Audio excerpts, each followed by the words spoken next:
Apakah Anda pernah merasakan nyeri pada punggung bawah ketika mengangkat benda dari lantai? Bisa jadi itu adalah LBP. Lalu, apa sih LBP itu? Dilansir dari WHO, LBP atau nyeri pinggang bawah merupakan rasa nyeri yang terletak di antara bagian tepi bawah tulang rusuk dengan bokong.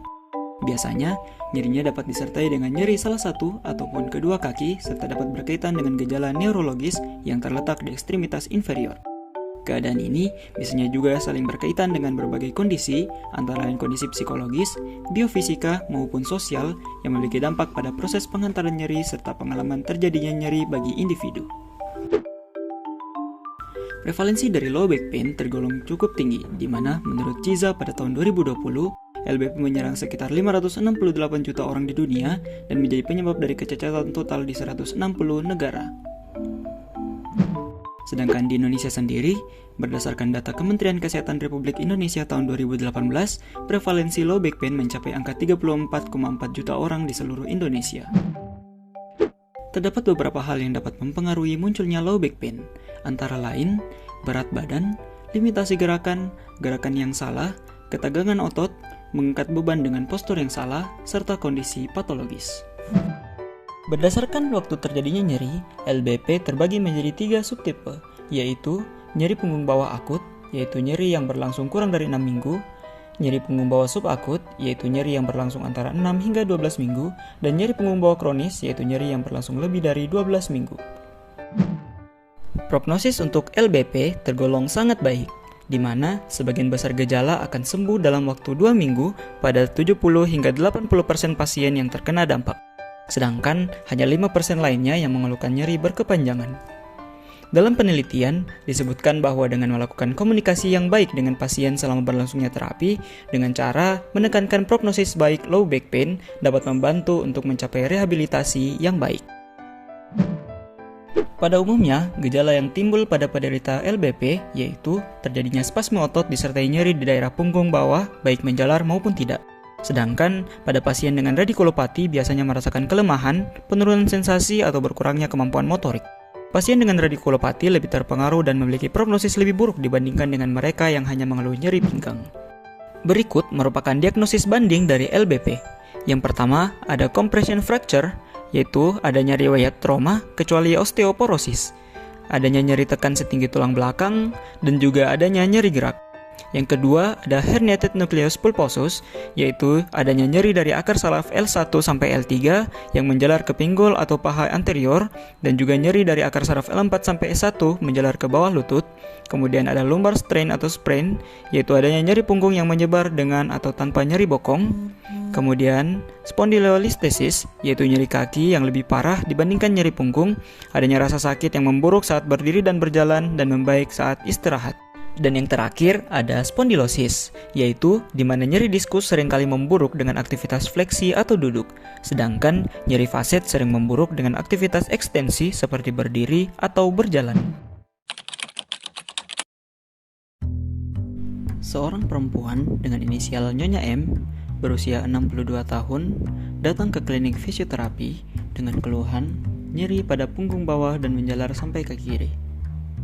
Fisioterapis kemudian melakukan anamnesis umum dan melakukan pemeriksaan dan diperoleh data sebagai berikut.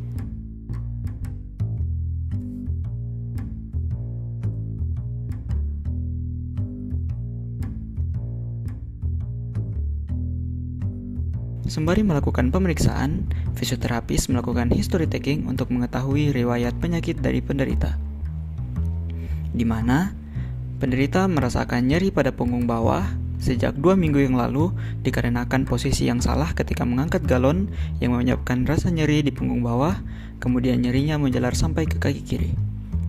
Sebelumnya, pasien sudah pernah ke dokter dan melakukan pemeriksaan X-ray. Setelah ke dokter, pasien langsung ke fisioterapi karena sebelumnya sudah pernah melakukan terapi. Untuk aktivitas sehari-hari, pasien merasa sangat terganggu ketika membungkuk dan duduk lama, sehingga pasien juga tidak bisa melakukan hobinya.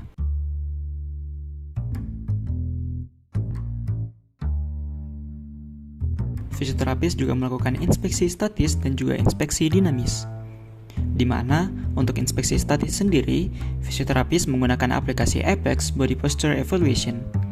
dan diperoleh hasil adanya pelvic tilt sebesar 5 derajat, adanya alignment patella sebesar 10 derajat, dan juga tidak ditemukan adanya skoliosis.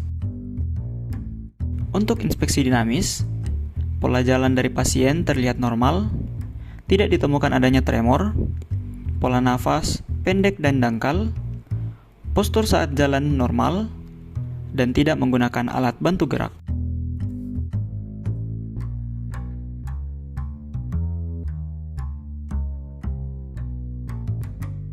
Fisioterapis kemudian melakukan palpasi pada otot-otot di bagian punggung belakang hingga ke paha, di mana didapatkan informasi suhu pada bagian-bagian tersebut tergolong normal, tidak terdapat udem pada bagian-bagian tersebut, kontur kulit normal, namun terdapat spasme pada musculus erector spine dan musculus piriformis.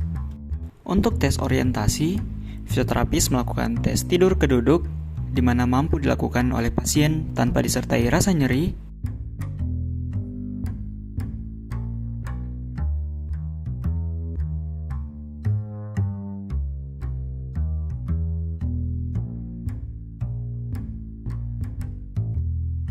pasien juga mampu melakukan duduk ke berdiri tanpa disertai rasa nyeri, namun pasien tidak mampu untuk berdiri ke bungkuk karena disertai rasa nyeri, dan pasien tidak dapat melakukan berdiri ke jongkok.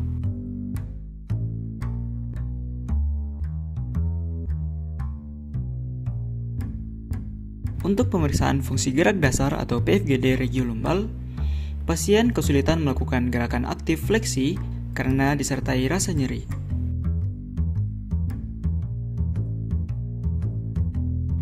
Namun, pasien mampu melakukan gerakan aktif ekstensi, pasien mampu melakukan gerakan aktif lateral fleksi sinistra, pasien mampu melakukan gerakan aktif lateral fleksi dekstra, pasien mampu melakukan gerakan aktif rotasi dekstra, dan pasien mampu melakukan gerakan aktif rotasi sinistra.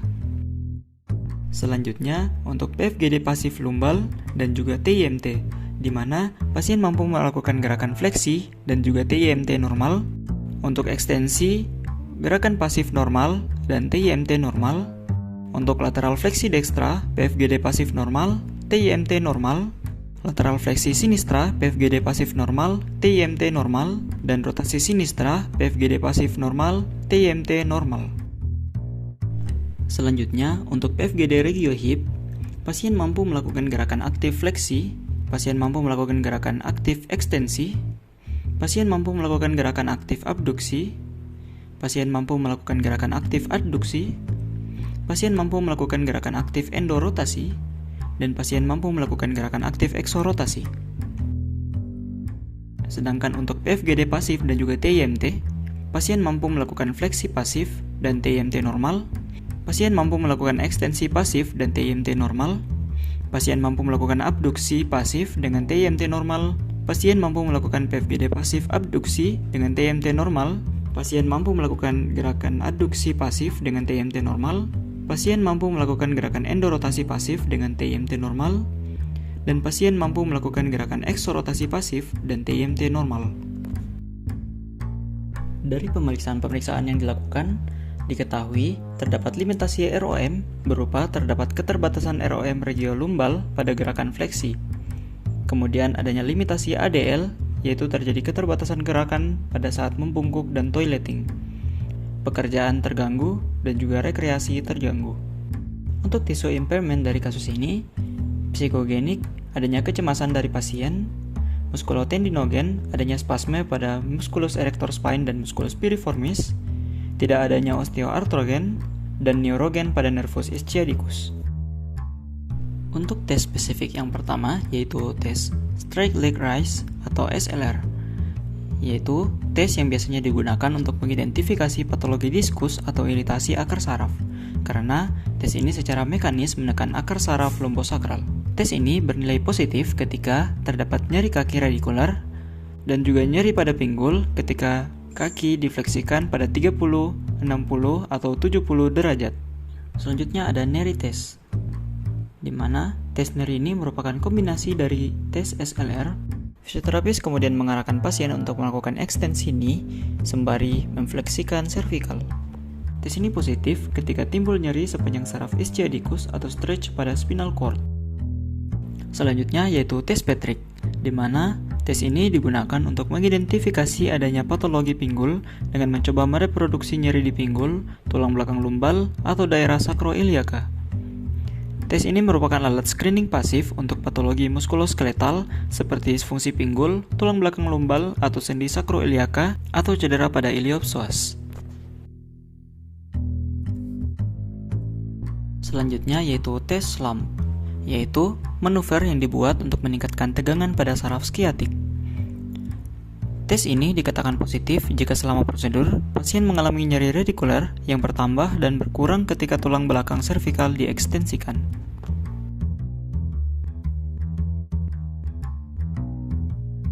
Berdasarkan pemeriksaan-pemeriksaan yang telah dilakukan, dapat disimpulkan untuk diagnosa fisioterapi yaitu gangguan gerak dan fungsi gerak regiolumbal berupa nyeri tekan dan nyeri gerak pada punggung bawah sebelah kanan, limitasi ROM, dan limitasi ADL at causal low back pain non-spesifik.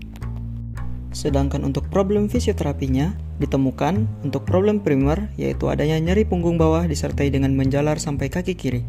Sedangkan untuk problem sekunder yaitu adanya spasme musculus erector spine dan musculus piriformis. Kemudian untuk problem kompleks adanya gangguan ADL berupa gerakan membungkuk dan juga toileting.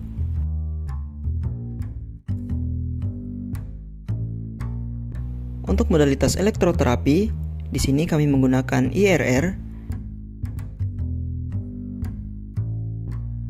yang digunakan pada frekuensi 1 kali setiap terapi dengan intensitas jarak dari alat ke kulit yaitu 30-45 cm menggunakan teknik lokal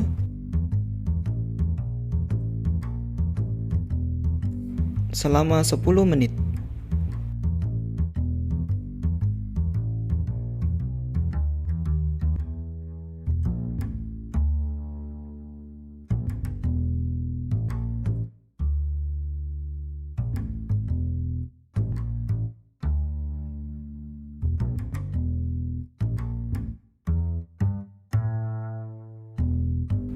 Kemudian kami menggunakan modalitas laser, digunakan 1 kali setiap terapi, jarak dari kulit sekitar 5-7 cm, teknik yang digunakan direct, selama 10 menit.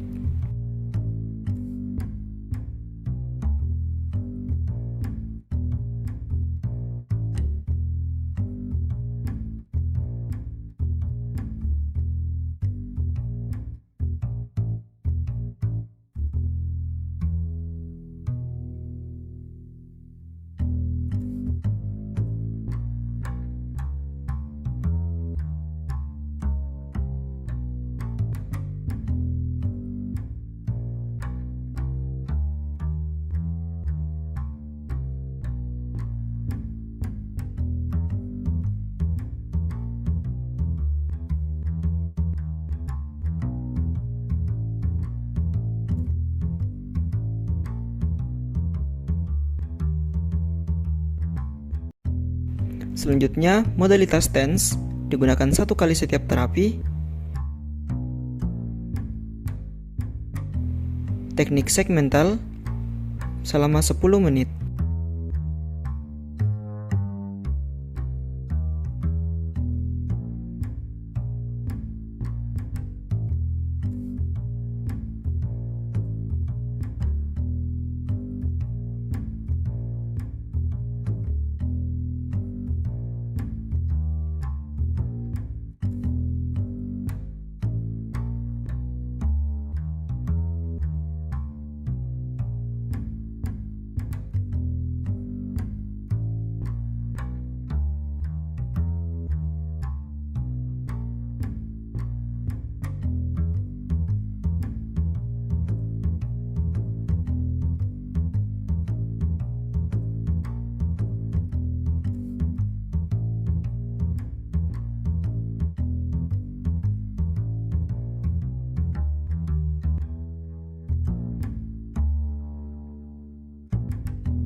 Selanjutnya kami menggunakan muscle gun selama 1 kali setiap terapi, intensitas 3-4 bar, teknik sirkular selama 5-7 menit.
Selanjutnya untuk manual terapi, di sini fisioterapis melakukan friction yang dilakukan setiap 1 kali setiap terapi dengan intensitas lokal dan teknik thumb teknik selama 3 menit.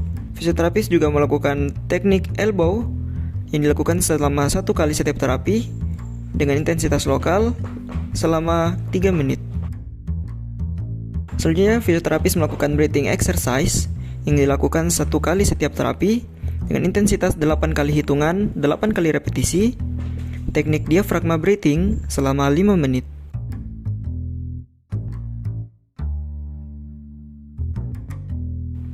Selanjutnya, stretching exercise yang dilakukan 1 kali setiap terapi.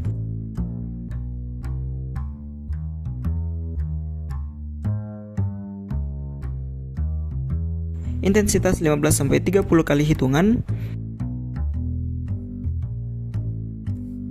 dan 4-5 kali repetisi.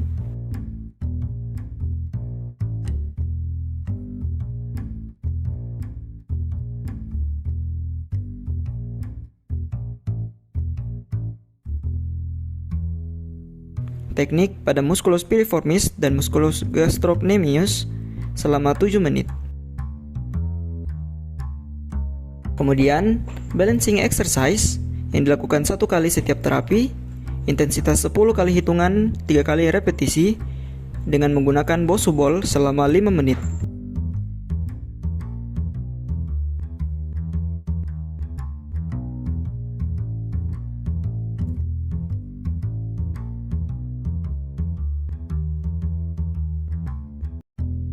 Selanjutnya ada exercise terapi cat and camel exercise, dilakukan 1 kali setiap terapi, 4-6 kali repetisi selama 5 menit.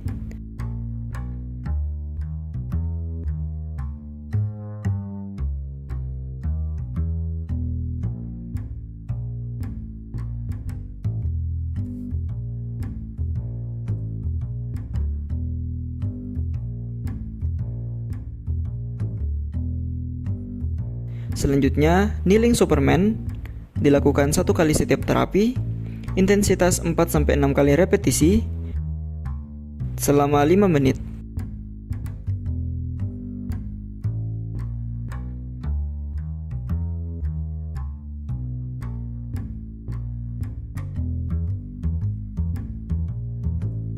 Kemudian melakukan elektroterapi palm recovery, dilakukan 1 kali setiap terapi, intensitas 5 bar selama 10 menit.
Fisioterapis melakukan evaluasi dengan cara menilai apakah nyeri yang dirasakan pasien berkurang dan lebih baik daripada pertama kali datang ke klinik. Dan sekarang, pasien sudah mampu melakukan gerakan membungkuk yang awalnya merasa sakit saat membungkuk. Dalam menangani kasus ini, fisioterapis melakukan dokumentasi dan kemitraan dengan cara mencatat identitas pasien, mencatat semua hasil program fisioterapi, dan mencatat semua kejadian saat program fisioterapi. Fisioterapi melakukan kemitraan dengan tenaga kesehatan lain seperti ahli radiologi dan juga dokter.